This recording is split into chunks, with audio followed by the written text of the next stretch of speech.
মনীষার রান্নাঘরে আবার একবার স্বাগত জানাই। আবার একটি নতুন রেসিপি নিয়ে চলে এসেছি তোমাদের মাঝে। আজকে আমি বানাবো লাউ ডাল। চলো আমি কিভাবে বানাই তোমাদের সাথে শেয়ার করব। এখানে লাউ কেটে ছোট ছোট করে কুচিয়ে নিয়েছি, আর মসুর ডাল নিয়েছি। তারপরে নিয়েছি এটা প্রেসার কুকার। প্রেসার কুকারের মধ্যে নিয়ে নেব লাউ, কেটে রাখা লাউগুলো।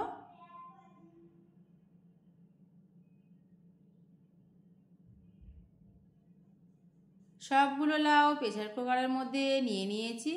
তারপরে নিয়ে নেব ডাল, যে ডালটা আমি আগে থাকতে ধুয়ে পরিষ্কার করে নিয়েছিলাম।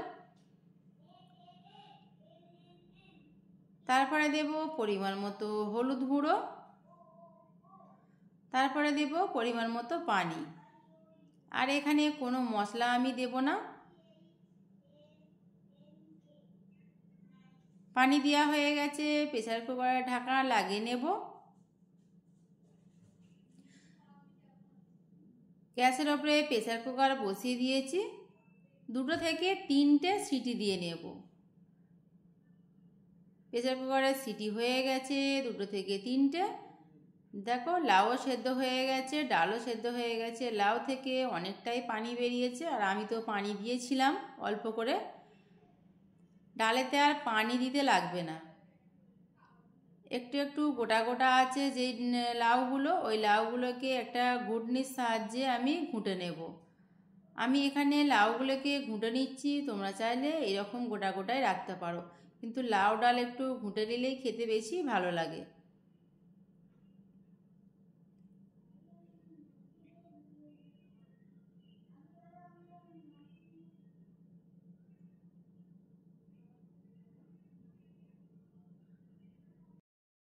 ডাল ঘোঁটা হয়ে গেছে। এবার পরিমাণ মতো লবণ দিয়ে দেব, দিয়ে নাড়াচাড়া করে মিশিয়ে নেব। তারপর কিছুটা সময় ডাল ফুটিয়ে নেব।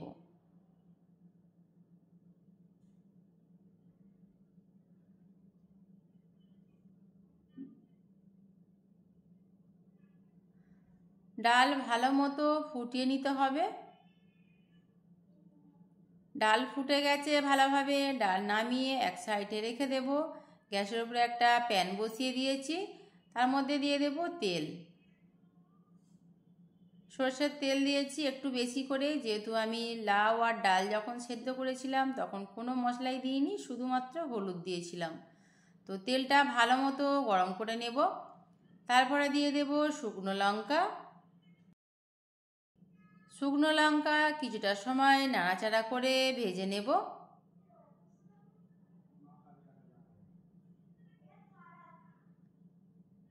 তারপরে দেব থেতো করা রসুন। রসুন দেবার পর রসুনও কিছুটা সময় নাড়াচাড়া করে নিতে হবে।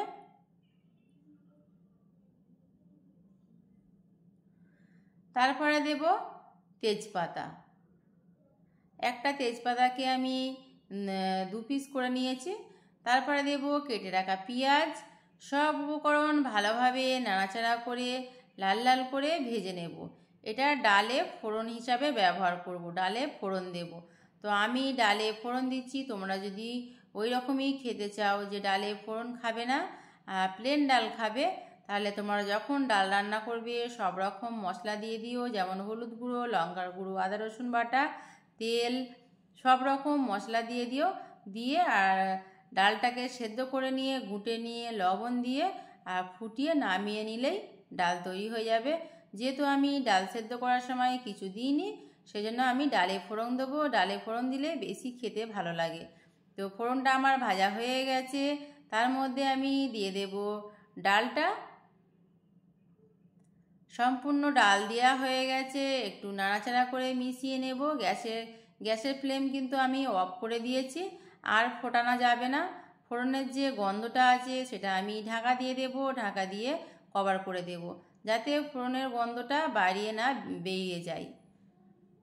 তো লাউ ডাল তৈরি হয়ে গেছে, নামিয়ে নেব। লাউ ডাল রেসিপিটি তোমাদের কেমন লাগলো অবশ্যই জানিও। আমার রেসিপিটা যদি তোমাদের ভালো লাগে প্লিজ একটা লাইক করে দিও, কমেন্ট করে দিও, শেয়ার করে দিও। আমার রেসিপিটা যদি তোমাদের খুব বেশি ভালো লেগে থাকে আমার চ্যানেলটা সাবস্ক্রাইব করে আবারও হাজির হব নতুন একটি রেসিপি নিয়ে। সবাই ভালো থেকো, সুস্থ থেকো।